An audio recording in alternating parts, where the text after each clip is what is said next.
Hi welcome to టీవీ24 studio. అమరావతిలో పునర్నిర్మాణ కార్యక్రమంలో భాగంగా రాష్ట్ర ముఖ్యమంత్రి అధ్యక్షతన దేశ ప్రధాని అయినటువంటి నరేంద్ర మోదీ గారి ముఖ్య అతిథిన ఈ కార్యక్రమం అయితే జరిగింది. అయితే ఈ కార్యక్రమం పైన వైసీపీ నాయకులు విపరీతమైన విమర్శలు చేస్తూ ఉన్నారు. అయితే ఇదే అంశంపై మనతో పాటు మాట్లాడడానికి ఇప్పుడు ఉన్నారు పొలిటికల్ అనలిస్ట్ అశోక్ కుమార్ గారు. ఆయన అడిగి తెలుసుకుందాం. హాయ్ సార్, నమస్తే. నమస్తే. ఎలా ఉన్నారు సార్? బాగున్నా తమ్ముడు. అదే సార్, మే 2వ తేదీన జరిగింది అమరావతి పునర్నిర్మాణ కార్యక్రమం. ఈ కార్యక్రమం పైన వైసీపీ వాళ్ళు విమర్శలు గుప్పిస్తూ ఉన్నారు. అమరావతి నిర్మాణం అనేది కొంతమంది నాయకులు జోబులు నింపుకోవడానికి తప్పితే ప్రజలకు కానీ అలాగే రాష్ట్రానికి కానీ ఉపయోగం లేనిది, అప్పు చేసి తెస్తున్నారు తప్పితే ఏ ప్రయోజనం లేదు. దీన్ని ఎలా చూడొచ్చు? ఒక్క డాక్యుమెంట్ ఫామ్లో అయినా వాళ్ళు చూపించారా? ఒకటండి, గత 5 ఏళ్లలో ఏదైతే ఇన్ని రోజులు జరిగిందో మన ఆంధ్ర రాష్ట్రం పైన ఒక దాడి అనుకోండి, ఆక్రమణ అనుకోండి, అక్రమాలు అనుకోండి, ఒక పదంతో ఎండి చేసేది కాదు. అది గత 5 ఏళ్లలో ఆంధ్ర రాష్ట్రం సర్వనాశనం అయిపోయింది. కానీ ఇప్పుడున్నటువంటి కూటమి ప్రభుత్వం జగన్మోహన్ రెడ్డిని ఇంకా అరెస్ట్ చేయలేదని, లేకుండా ఉంటే పలానా మంత్రులను అరెస్ట్ చేయలేదని చెప్పి సాక్షాత్తు టీడీపీ కార్యకర్తలు కావచ్చు, జనసేన కార్యకర్తల నుంచి మనం ఫస్ట్ 3-4 నెలలు వింటానే ఉన్నాం. అయ్యో బాబు గారు సీఎంగా ఉన్నారు, పవన్ కళ్యాణ్ గారు డిప్యూటీ చీఫ్ మినిస్టర్గా ఉన్నారు, ఇంకా వీళ్ళని ఎందుకు అరెస్ట్ చేయలేదు బా, వాళ్ళు తప్పులు చేసింటే ఇంకా అరెస్ట్ కాలేదు కదా అనే విమర్శలు మనం విన్నాం ఛానల్ మీద. అయితే ఎందుకంటే వాళ్ళు ఏదైతే తప్పులు చేశారో క్లారిటీగా ముందు ఒక విచారణ కమిటీ వేస్తారంటే సిట్ కూడా కాదు, సిట్ కంటే ముందు విజిలెన్స్ కమిటీ ప్రతిదీ రూపాయితో సహా ఎక్కడికి పోయింది అని చెప్పి వాళ్ళ మాత్రం తల లేకుండా తోక లేకుండా కావాలనే కక్షపూరితంగా బాబు గారిని జైల్లో వేసినట్టు కాదు, వాళ్ళు ఏదైతే కొన్ని లక్షల కోట్ల అవినీతి చేశారో ప్రతిదీ డాక్యుమెంటెడ్ ఎవిడెన్స్ బయటికి తీసుకొచ్చి తర్వాత జైల్లో పెట్టే కార్యక్రమం అంటూ ఈ కూటమి ప్రభుత్వం చేస్తుంది. అందుకు వాళ్ళ దగ్గర ఏదైతే తప్పులు జరిగిందో వాళ్ళకి ప్రతిదీ ప్రూఫ్ ఉన్నది. కానీ ఇప్పుడు చెప్తున్నటువంటి అమరావతికి సంబంధించి ఏదైతే మీరు కొద్దిమంది జోబీలోకి పోవడానికి ప్రయత్నాలని చెప్పి ఇటువంటి విమర్శలు చేయడానికి నరం లేని నాలుక ఎన్నైనా మాట్లాడుతుంది. మీరు చేతనైతే చూపిండి, ఈ కాంట్రాక్టర్ జోబీలోకి ఇన్ని డబ్బులు పోయినాయనో, లేదంటే ఈ కాంట్రాక్టర్ చేతిలోకి ఇన్ని డబ్బులు పోతున్నాయనో విమర్శించేది విమర్శించవచ్చు బా. కానీ మీరు చెప్పే మాటల్లో కన్నా పస్స ఉంటే, మీరు చెప్తున్నటువంటి కంటెంట్ పైన మీకు ఒక క్లారిటీ, ఒక పరిధిగా ఉంటే మీరు చేతనైతే కోర్టులు పోండి, చేతనైతే కేసులు పెట్టండి. ఏ తప్పు జరగట్లా, వాళ్ళ దగ్గర కేవలం మాట్లాడడానికి మాత్రమే మాటలు ఉన్నాయి, కానీ వాళ్ళ దగ్గర క్లారిటీగా ఏ ప్రూఫ్స్ లేవు. మాట్లాడేదే సింపుల్గా మాట్లాడతారు. మీరు అంటున్నటువంటి మాట ఏంటంటే కొద్దిమంది జోబీలోకి పోవడానికి కదా అంటున్నారు కదా. ఒక్కొక్క రూపాయి బయట నుంచి అప్పు తీసుకోవాలంటే సీఎం హోదాలో బాబు గారు తల్లడిల్లిపోతున్నారు. అంటే కత్తి మీద సాము అంటాం కదా. గతంలో జగన్మోహన్ రెడ్డి గారు చేసినటువంటి అప్పులకి ఒక్కొక్క నెలకి 6,000 కోట్ల రూపాయల మేర వడ్డీ కట్టుకుంటూ వస్తుంది మన రాష్ట్ర ప్రభుత్వం. అదంతా బాబు గారు కడతారనో లేకుంటే ఇంకొకరు కడతారనో ఇది కాదు. మన రాష్ట్ర ప్రజలపైన ప్రతి నెత్తిపైన ఆ యొక్క భారం ఉండదు, అప్పు భారం ఉండదు. ఈ పాపమంతా ఎవరిదంటే జగన్మోహన్ రెడ్డి గారు చేసిందే. ఒక పక్క అప్పులు కట్టుకుంటూనే, అంటే కొద్దిమేర అంటే 5-6 నెలలు అప్పులు కట్టుకుంటా బాబు గారు వదిలేస్తారనుకోండి సీఎం హోదాలో, అది ఎవరికి భారం పడుతుంది? అట్టే ఒక్కనొక టైంలో మనం ఏదైనా కొత్త ప్రాజెక్టులు తెచ్చుకోవాలని అక్కడ పాత అప్పులు ఉండడం వల్ల కొత్తగా ఎవరు అప్పిచ్చే పరిస్థితి ఉండదు. ఒక పక్క బాబు గారు ఏం చేస్తున్నారు, పాత అప్పులు కట్టుకుంటూనే కొత్తగా మన రాష్ట్రానికి ఆదాయం ఏ విధంగా సృష్టించాలని చెప్పి ఒక పక్క తపన. ఆదాయం ఊరికే వస్తుందా? ఆల్రెడీ ఒక హైదరాబాద్ మాదిర వెల్ ఎస్టాబ్లిష్డ్ సిటీ ఉండదని ఏది లేదు మన కాడ. ఇప్పుడు హైదరాబాద్ విషయం తీసుకోండి, తెలంగాణ రాష్ట్రం మొత్తంలో ఏకంగా 70% మేర రాష్ట్ర బడ్జెట్కి కేవలం హైదరాబాద్ అందిస్తుందంటే మీరు నమ్మండి. ఇంకా దేశం లెక్కల హైదరాబాద్ నెంబర్ 1. అటువంటి సిటీని డెవలప్ చేసినటువంటి చరిత్ర గలవాడు నారా చంద్రబాబు నాయుడు గారు. సో అటువంటి సిటీ డెవలప్ కావాలంటే ఏం చేయాలా? ముందు పెట్టుబడులు అంటూ అవసరం. ఉన్న పళ్ళంగా మన దగ్గర ఆల్రెడీ నేను చెప్పినట్టు మనకు ఆల్రెడీ తయారైనటువంటి చెట్లను లేకుండా బిల్డింగ్ నుంచి మనకి ఏదైనా డబ్బులు వస్తాయి, ఏది లేదు, శూన్యం మన ఆంధ్ర రాష్ట్రం. సో ముందు క్యాపిటల్ ఎక్స్పెండిచర్ అనేది చేయాలా. ఇప్పుడు మన సీఎం హోదాలో ఉన్నటువంటి బాబు గారు దాదాపు 60,000 కోట్ల మేర అప్పు చేసినట్టున్నారు. ఏది అప్పు కూడా టోటల్ ఫండ్స్ కూడా ఇక్కడ ఇంకా ఏం రాలా. దాదాపు 40,000 కోట్ల మేర అమరావతి పన్నుల కోసం పురమాయించి పెట్టున్నారు. 40,000 కోట్లు రెడీగా ఉన్నాయి, ఇంకా 25 కోట్ల రూపాయల దాకా ఇంకా పెండింగ్లో ఉన్నాయి. వాటి కోసం ఒక పక్క కేంద్ర ప్రభుత్వంతో మాట్లాడుతున్నారు, ఒక పక్క వరల్డ్ బ్యాంక్తో మాట్లాడుతున్నారు, ఒక పక్క హడ్కో ప్రతినిధులతో మాట్లాడుతున్నారు. ఒక్కొక్కరిని ఒక్కొక్క రూపాయి డబ్బు అడుగుతా ఉంటే అయ్యా బాబు గారు అది మీ జోబీలోకి పోతుంది కదా అని చెప్పి వాళ్ళు ఆలోచన చేస్తున్నారా? వాళ్ళకి సంబంధించిన కొన్ని కమిటీలు మన రాష్ట్రానికి వచ్చి ప్రతిదీ వీళ్ళు ఈ రూపాయిని ఏ విధంగా వాడతారని చెక్ చేసుకొని వాళ్ళకు క్లారిటీ, ఒక కాన్ఫిడెన్స్ వచ్చిన తర్వాతే ఓకే మేము ఈ ఫండ్స్ 10,000 కోట్లు రిలీజ్ చేస్తామని చెప్పి అప్పుడు ముందుకు వస్తున్నారు. కానీ అటు బాబు గారునో లేకుంటే పవన్ కళ్యాణ్ గారునో లేదా రాష్ట్ర మంత్రులనో వీళ్ళ జోబీలోకి పోతాయంటే ఏ ప్రపంచ బ్యాంకులు కానీ ఎవరు కూడా అప్పించే పరిస్థితి ఉండదు. ఇదంతా బాబు గారి యొక్క విజన్ ఏదైతే ఉన్నదో, బాబు గారు చెప్పినట్టు అమరావతి కోసం it's a self financing project. అమరావతికి మనం ఈరోజు పెట్టే ఒక్క రూపాయిని మీరు నమ్మండి, మనం ఈరోజు పెట్టే ఒక్క రూపాయి 200 రూపాయలుగా మారి ఒక 3 ఏళ్లలో తయారవబోతుంది. అది బాబు గారి విజన్. అది ఆయన చెప్తున్నట్టు ఏదో 30 ఏళ్ళు 40 ఏళ్ళు కాదు, కేవలం 3 అంటే 3 ఏళ్ళు. అయితే సార్ ఇప్పుడు ఈ అమరావతి సభ అయితే జరిగింది, ఈ సభ ఎలా జరిగిందని మీరు అనుకుంటున్నారు? రియల్లీ నాకు ఎట్లుందంటే ఒక బాహుబలి చూసినట్టు, ఒక త్రిబుల్ ఆర్ చూసినట్లు ఉంది. స్టేజ్ పైన దాదాపు ఒక 30 నిమిషాలు మాట్లాడినట్టున్నారు ప్రధానమంత్రి హోదాలో నరేంద్ర మోడీ గారు. 30 నిమిషాలు ఆ హిందీలో చూశాను. ఆ మధ్యలో ఆయన మాట్లాడుతున్నటువంటి అంటే జనం ఎంగేజింగ్గా ఉన్నది. ప్రతి ఒక్కరు అక్కడికి వచ్చినటువంటి ఆయన మాట్లాడే హిందీలో ప్రతి పదము మాకు అర్థమైంది, అంటే సహజంగా రాష్ట్ర ప్రజలకు అర్థమైంది. మధ్యలో రాష్ట్ర ప్రజల్ని ఉత్తేజపరచడానికి నేను మీకు హామీ ఇస్తున్నాను అనే భరోసాగా ఆయన మధ్యలో తెలుగులో కూడా మాట్లాడడం జరిగింది. అసలు మోడీ గారు ఇక్కడికి ఏది ఆల్రెడీ ఆయన ఒక బిజీ విషయంలో ఉన్నారు, మీకు తెలిసిందే. అటు పాకిస్తాన్ వ్యవహారంలో నరేంద్ర మోడీ గారు హై టెన్షన్ వాతావరణంలో బిజీలో ఉన్నాడు. ఒక పక్క రష్యాతో మనకు సత్సంబంధాలు ఉన్నాయి. రష్యా వారు దాదాపు ఇంక నెక్స్ట్ 2 నుంచి 3 రోజుల తర్వాత రష్యాలో ఒక అపాయింట్మెంట్ ఉంది మోడీ గారికి, అదేవిధంగా అమిత్ షా గారికి, రాజ్నాథ్ సింగ్ గారికి, ముగ్గురికి రష్యాకి వెళ్లాల్సిన పని ఉన్నది. అది కూడా క్యాన్సిల్ చేసుకొని ఇండియా దాటకుండా నరేంద్ర మోడీ గారు ఇక్కడే ఉన్నారంటే ఆయనకి ఎంత బిజీ షెడ్యూల్లో మనం అర్థం చేసుకోవచ్చు. సో నరేంద్ర మోడీ గారు దేశభక్తి గురించి మనం శంకించే అవసరమే లేదు. అటువంటి ఆయన బయటకు వెళ్లకుండా ఇక్కడ ఉన్నటువంటి నరేంద్ర మోడీ గారు ఒక రాష్ట్ర సీఎం పిలిస్తే మనకు దేశ స్థాయి అంటే దేశ సెక్యూరిటీ మనకు ఎక్కువ ఇంపార్టెంట్. అటువంటి ఇంత బిజీ షెడ్యూల్లో మన ఆంధ్ర రాష్ట్రానికి వచ్చి 30 నిమిషాల పాటు ఆయన కేవలం స్టేజ్ పైన ఒక స్పీచ్ కోసమే ఆయన అంత టైం వెచ్చించాడంటే మన దేశంలో కల్లా అమరావతి నెంబర్ 1 ఏ విధంగా కాబోతుందో ఆయన బాబు గారి విజన్ని నరేంద్ర మోడీ గారి కళ్ళతో ఆయన పసిగట్టారు, చూశారు కూడా. మీరు అంటున్నటువంటి ఈ సభలో ముందు ఒక ఆసక్తికర విషయం చోటు చేసుకునిందండి. బాబు గారు వచ్చి ఏం చెప్పారంటే దొందు నేను ఒక మాటలో చెప్తున్నాను. ఒక పక్క బాబు గారు, ఒక పక్క నరేంద్ర మోడీ గారు, ఇద్దరు సమకాలీకులు. ఒక్కనొక టైంలో ఆయన గుజరాత్ సీఎంగా ఉన్నారు, ఈయన ఉమ్మడి రాష్ట్రానికి సీఎంగా ఉన్నారు. ఆ టైంలో ఒక పక్క ఏది ఆయన టెక్నాలజీలో ఆయన స్పీడ్లో ఉన్నాడు, ఇటు సైడ్ నారా చంద్రబాబు నాయుడు గారు కూడా స్పీడ్లో ఉన్నారు. అందుకు ఆ సమయంలో ఆ స్టేజ్ పైన ఏమన్నారంటే బాబు గారు, మన దేశంలో కల్లా టెక్నాలజీని అందిపుచ్చుకోవడంలో నరేంద్ర మోడీ గారికి ఆయనే సాటి అని చెప్పి ఆయన స్పీచ్ ఇచ్చేశారు. ఆయన పోయి ఆడు కూర్చోన్నారు స్టేజ్ పైన. తర్వాత నరేంద్ర మోడీ గారు ఎంటర్ అయినప్పుడు చెప్పినాడు ఏమన్నా అంటే, బాబు గారు చెప్పిన దాంట్లో అంతా నిజం లేదు, ఆయన నా గురించి ఏదైతే మాట చెప్పాడో ఫస్ట్ నరేంద్ర మోడీ గారే టెక్నాలజీ ఏది అని చెప్పి కాదు, టెక్నాలజీ అంటేనే బాబు గారు. హైదరాబాద్లో ఆ రోజు ఆయన చేస్తున్నటువంటి వింతలు విచిత్రాలు, అది ఒక చెప్పలేని విధంగా ఆశ్చర్యపోయే విషయాలన్నీ మేము దగ్గర నుంచి చూడడానికి మాకు సంబంధించిన కొద్దిమంది అధికారుల టీంని హైదరాబాద్కు పంపించి మరి బాబు గారు ఇంత పక్కడబందిగా ఏ విధంగా చేయగలుగుతున్నాడు అని చెప్పి మేము బాబు గారిని చూసి నేర్చుకున్నామని చెప్పి నరేంద్ర మోడీ గారు కూడా అనే పరిస్థితి. సో ఎక్కడ భేషజాలకు పోకుండా నువ్వు ఎక్కువ నేను ఎక్కువ అనే భేషజాలకు పోకుండా, అది నేను చెప్పినట్టు ఒక బాహుబలి సినిమా చూసినట్లే నాకు తృప్తిగా అనిపించింది. అదే సమయంలో పవన్ కళ్యాణ్ గారికి ఒక చాక్లెట్ ఇచ్చిన విషయం ప్రతి ఒక్కరికి న్యూట్రల్గా, అది టీడీపీనా జనసేననా బీజేపీ వాళ్ళ వైసీపీనా అని కాకుండా న్యూట్రల్ ఓటర్స్ దాదాపు 100 మందిలో, అంటే నేను అంటాను ఏంటంటే మన దేశంలో ఎక్కడ లేనటువంటి రాజకీయ చైతన్యం మన ఆంధ్ర రాష్ట్రానికి ఉన్నది. దాంట్లో కొద్దిమంది అయితే పార్టీల వారిగా బై డిఫాల్ట్ డివైడ్ అయిపోయినారు, కానీ 20 మంది న్యూట్రల్స్ ఉంటారు. మనం అవుననే కాదని అక్కడ 20 మంది న్యూట్రల్స్.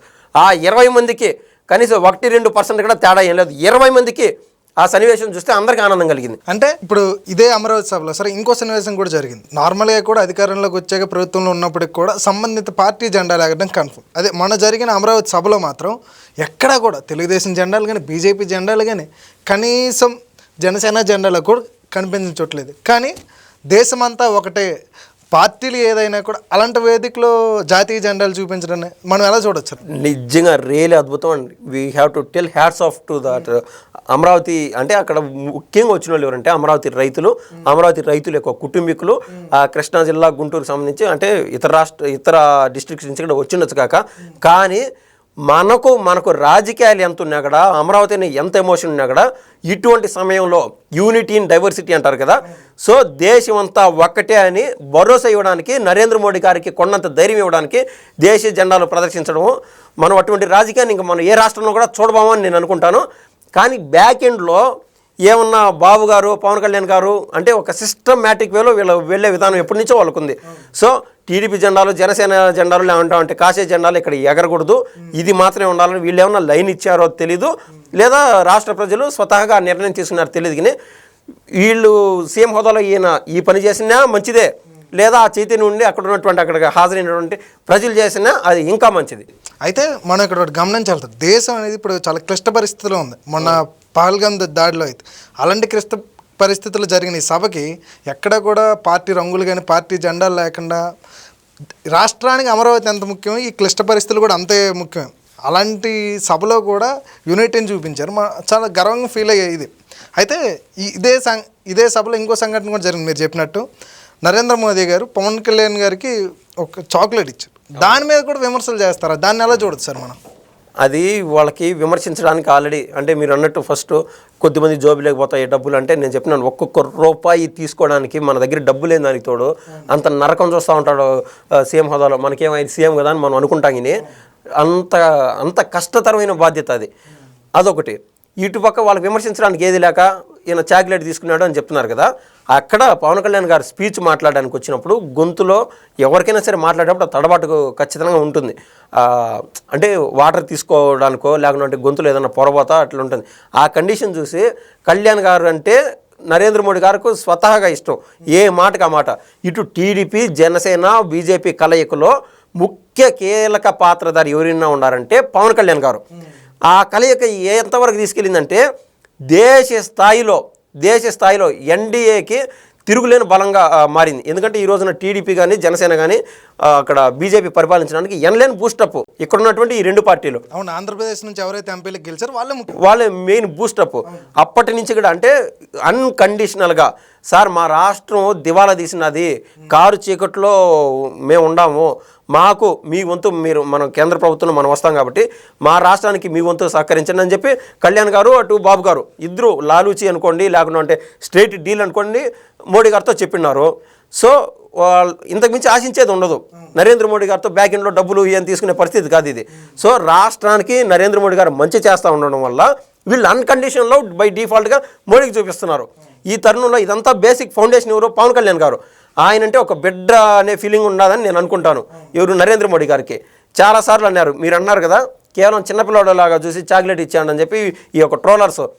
ఇదే మోడీ గారు పిఎం హోదాలో పవన్ కళ్యాణ్ అంటే అది హిందీలో ఏదో పదం ఆందే అని అంటే ఒక తుఫాన్తో పోల్చారు. ఇదే సభలో అక్కడ స్టేజ్ పై పోయినప్పుడు ఒక పక్క ముఖ్యమంత్రి బాబు గారు అందరి పేరు సంబోధిస్తూనే అంటే ఒక పర్సనల్గా తీసుకెళ్లకుండా పవన్ కళ్యాణ్ గారికి ఇంకొక పదం ఎక్స్ట్రా వాడినారు. డిప్యూటీ చీఫ్ మినిస్టర్ కళ్యాణ్ గారు అనే దాంతోపాటు ఏం వాడినారంటే స్ట్రాంగర్ పర్సన్ అనే పదం కూడా వాడినారు. దాన్ని చూసైనా ఈ ట్రోలర్స్ కాస్త సైలెంట్గా ఉంటే మంచిది. అయితే సార్ ఇప్పుడు వైసీపీ విమర్శిస్తున్న ఇంకో విమర్శ ఏంటంటే మేమైతే 3 రోజులని చెప్పి ఆంధ్రప్రదేశ్ నలుమూలలో అభివృద్ధి చేసే కార్యక్రమం తీసుకొచ్చాం. అదే నారా చంద్రబాబు నాయుడు గారితో అమరావతి అని చెప్పి అమరావతిలోనే తనకు సంబంధించిన వాళ్ళే అభివృద్ధి జరుగుతుంది, ఇటు రాయలసీమ కానీ ఉత్తరాంధ్ర కానీ అభివృద్ధి చెందట్లేదు అని విమర్శిస్తారు. దీన్ని ఎలా చూడొచ్చు సార్? ఇటు మీరు అన్నదానికి తిరుపతి వరకు వస్తే ఎలక్ట్రానిక్స్ హబ్గా తయారు చేయడానికి చూస్తున్నారు. అంటే స్మార్ట్ సిటీ అని చెప్తున్నారు కదా. ఇప్పుడు మన అమరావతి విషయం చూస్తే 9 నగరాలు తయారవుతాయంట. ఇంకా అర్థం చేసుకోండి. అంటే ఒక కేవలం అమరావతి అని కాదు, ఇప్పుడు హైదరాబాద్లో సైబరాబాద్ అని అదేవిధంగా నిజామాబాదు ఎట్లయితే డెవలప్ అయినాయో అదేవిధంగా ఇక్కడ 9 సిటీస్ అమరావతి కేంద్రంగా డెవలప్ అవుతున్నాయి. ప్రతి రాష్ట్రంతో కనెక్టివిటీ ఇచ్చే విధంగా దాదాపు చుట్టూరు ఏవైతే ఉన్నాయో వాటన్నిటికీ సమాన దూరంగా ఉండే విధంగా అమరావతి ప్లాన్ చేసుకున్నారు. సరే, ఇప్పుడు అమరావతి అయితే బాగుంది, మిగిలిన డిస్ట్రిక్ట్స్లో పరిస్థితి ఏంది అని మీరు అడుగుతున్నారు కదా. ఈ తిరుపతి విషయానికి వస్తే స్మార్ట్ సిటీ తిరుపతి ఒకటే కాదు, శ్రీ సిటీ అని చెప్పి ఈ తిరుపతి కేంద్రంగా కూడా చుట్టూరు సిటీస్ డెవలప్ అయ్యే విధంగా already plan blue print ready అయిపోయింది. అందులో భాగంగా తిరుపతికి సంబంధించి ఎలక్ట్రానిక్స్ హబ్గా తయారు చేసేట్టుగా. ఇటు కర్నూలుకి వస్తే మనం ఈ నారా లోకేష్ గారు చేస్తున్నటువంటి ఆలోచన చూస్తే మనకు అసలు ఆశ్చర్యం అనిపిస్తుంది. పరిపాలన ఏ అధికారులు ఎట్టున్నారు ఏంది అని చెప్పి సెటరేట్ అవ్వకముందే మన రాష్ట్రానికి బయట నుంచి ఔత్సాహికులు ఎవరైతే ఉన్నారో బిజినెస్ మ్యాన్స్ కర్నూలుని ఈ యొక్క డ్రోన్ హబ్గా పెట్టే విధంగా మనకు ఆల్రెడీ మనం చూసాం ఓర్వకల్ దగ్గర. అదొకటి కావచ్చు. ఇప్పుడు వైజాగ్ కేంద్రంగా Vizag is already developed city. అమరావతికి ఎంత వాల్యూ ఉందో వైజాగ్ కూడా అంతే వాల్యూ ఉంది. దాన్ని సపరేట్గా దాన్ని మళ్ళీ అంటే స్పేస్ ఉన్నది కదండి, ఎప్పటి నుంచో డెవలప్డ్ సిటీ కాదు కాబట్టి. సో అమరావతిని ఇక్కడ డెవలప్ చేస్తున్నారు. ఆల్రెడీ డెవలప్డ్ సిటీ వైజాగ్ కేంద్రంగా ఇటు సాఫ్ట్వేర్ కావచ్చు ఐటీ హబ్గా తయారు చేసేదానికి ప్రణాళికలు అన్నీ సిద్ధమైపోయినాయి. ఇది సో ఉత్తరాంధ్ర కేంద్రంగా వైజాగ్ అంటేనే ఉత్తరాంధ్ర, అటు శ్రీకాకుళం మొదలు. సో ప్రతి డిస్ట్రిక్ట్ డెవలప్ అవుతుంది, దీంట్లో ఎటువంటి డౌట్ కూడా లేదు. ఈలోపు ఒక పక్క పోలవరం డెవలప్ అయితే రైతులు సస్యశ్యామలంగా సుభిక్షంగా ఉండేదానికి మనకు నీరు సరిపడా అయిపోయి, అంటే మనం ఒక ఎగ్జాంపుల్ చెప్తానండి. ఒక రాపూర్ దగ్గరికి వెళ్ళి చూస్తే కొన్ని కెనాల్స్ వెళ్తూ ఉంటాయి. అక్కడ చూస్తే అయ్యో మా ప్రాంతంలో రాయలసీమలో ఇది లేదే అని మాకు అనిపిస్తూ ఉంటుంది. మేమంతా సెట్ అవ్వాల్సింది ఏంటంటే బోర్లు వేసి దాని నుంచి నీరు వెలికి తీసి నీళ్లు కట్టుకోవాల్సిన పరిస్థితి. ఒక 300 అడుగుల్లో పడేవి ఒక్కగానొక టైంలో 80 అడుగులు దాటింది, 120 అడుగులు దాటింది. 300 అడుగుల్లో పడితే ఓయమ్మా 300 అడుగుల్లో పడినాయి బా నీళ్ళు అనుకునేవాళ్ళం. ఈరోజు 600 అడుగుల్లో నీళ్లు పడితే హ్యాపీ ఫీల్ అవ్వాల్సిన పరిస్థితి. 600 అడుగుల్లో కూడా నీళ్లు పడవు, అది 1200 అడుగుల వరకు తీసుకెళ్లే పరిస్థితి. అప్పుడు ఈలోపు ఒక్కొక్క అడుగుకి కొన్ని వేల డబ్బులు పోతూ ఉన్నాయి. యాడ్ నుంచి తేవాల డబ్బులు. సో రాయలసీమ రైతుల యొక్క పరిస్థితి దయనీయంగా ఉంది. ఈ తరుణంలో పోలవరం డెవలప్ అయ్యి పోలవరం కంప్లీట్ అయిపోతే 55,000 కోట్ల రూపాయల మేర వెచ్చించి చేయాల్సి ఉన్నది. ఖచ్చితంగా నేను అనుకుంటున్నాను అమరావతికి ప్యారలల్గా పోలవరం కూడా అమరావతితో పాటు స్టార్ట్ అవుతుంది. సో మన రాష్ట్రానికి నీళ్లు సరిపడా అయిపోయి పక్క రాష్ట్రాలకు కూడా మనకు ఇచ్చే దశలో మనం ఉంటాము. ఈలోపు పోలవరం బనకచెర్ల అనే ప్రాజెక్ట్ కూడా తయారైతే దేశం లేకల అటు రైతులు కావచ్చు, ఇటు సాఫ్ట్వేర్ ఇంజనీర్ కావచ్చు, ఐటీ హబ్ కావచ్చు, ప్రతి దాంట్లో బాబు గారు చెప్పినట్టు 2047 కాదు కదా 2030 కల్లా మన ఆంధ్ర నెంబర్ 1లో ఉంటుందని చెప్పడంలో ఎటువంటి అతిశయోక్తి లేదు. అయితే సార్ చిట్ట చివరిగా ఒక క్వశ్చన్. గతంలో ఎప్పుడైతే ఉమ్మడి రాష్ట్రాల సీఎంగా ఉండడం నారా చంద్రబాబు ఉంటున్నట్టు ఒక మాట వచ్చేది. అప్పుడైతే ఐటీ అని చెప్పాను ఎవరు, కానీ ఎప్పుడైతే ఈ 11 నెలల కూటమి వచ్చిందో ఒక మాట అంటున్నారు క్వాంటమ్ కంప్యూటర్ అని. అసలు దేశంలో నాకు తెలిసేంతవరకు ఏ ఐటీ ప్రొఫెసర్స్ వీళ్ళు కూడా ఊహించరు అసలు ఏంటి క్వాంటమ్ కంప్యూటర్ అని. అసలు ఇలాంటి అంటే దాదాపుగా భవిష్యత్తు ఉండే ఆలోచన ఇవన్నీ ఎలా చూడొచ్చు సార్? ఆయన చంద్రబాబు నాయుడు గారి ఆలోచన మనం ఎలా చూడదు? నిజంగా అద్భుతం అండి. క్వాంటమ్ కంప్యూటర్స్ తీసుకొస్తాము, అటు ఐబిఎం, ఇటు TCS and then L and T company, ఇటువంటివన్నీ వాళ్ళకు బాబు గారు అప్పచెప్పేసినారు. వాళ్ళకు బాబు గారు అక్కడ స్పేస్ ఇచ్చి మీకు విద్యుత్ ఛార్జీలు మీ పైన పడవని లేకుండా అంటే ఎకరం ఈ వాల్యూకి ఇస్తున్నామని చెప్పి వాళ్ళకి ఆ వెసులుబాటు ఇస్తూనే బాబు గారు వాళ్ళపైన మళ్ళీ బాధ్యత పెట్టేశాడు. మీతో పాటు కొన్ని పదుల సంఖ్యలో ఈ క్వాంటమ్ కంప్యూటర్స్ దీనికి సంబంధించి మనకి రావాలా, అమెరికాలోని సిలికాన్ వ్యాలీ కంటే మనం నెంబర్ 1 పొజిషన్లో ఉండాలని చెప్పి ఆయన దూరదృష్టితో ఆలోచన చేయడం అనేది నిజంగా అద్భుతమైన విషయం. మనం చూస్తూ ఉన్నాం నెక్స్ట్ 5 ఏళ్ళ తర్వాత మన పిల్లల భవిష్యత్తు వాళ్ళ వేసే ప్రతి అడుగు ఇన్స్పైరింగ్ జర్నీగా ఉంటుందని చెప్పడంలో ఎటువంటి అతిశయోక్తి లేదు. అదండి ఈరోజు మనతో చక్కటి విశ్లేషించిన అశోక్ కుమార్ గారు, థ్యాంక్ యూ సార్. ధన్యవాదాలండి. మరొక ఇంటర్వ్యూతో మరోసారి కలుద్దాం. చూస్తున్నామండి TV 24 స్టూడియో.